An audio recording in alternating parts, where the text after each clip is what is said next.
يا جماعة التياترو ده ممكن هيتهد في لحظة.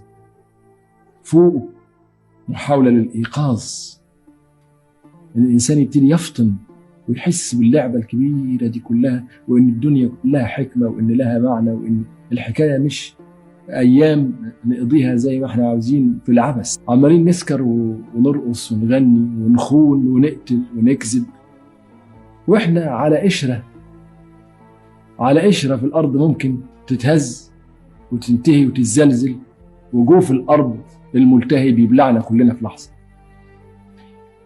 وربنا بالكوارث دي بيقول لنا فوقه أنا ممكن أهد التياترو ده كله. ربنا بيقول للنبي عليه الصلاة والسلام في حديث قدسي: عش ما شئت فإنك ميت، أحبب من أحببت فإنك مفارقه، امتلك ما امتلكت فإنه للتراب، اعمل ما عملت فإن عملك مصاحبك. إذا التياترو هيتهد، كل شيء هيفارقنا ما عدا العمل هو اللي هيصاحبنا للرحلة النهائية، رحلة الموت. يا ترى هنفهم؟ كل الكوارث دي والرسل والكتب تحاول تفهمنا، ولغاية دلوقتي ما فهمناش. يا ترى هنفهم؟ وإمتى هنفهم؟ دي هي كل المشكلة.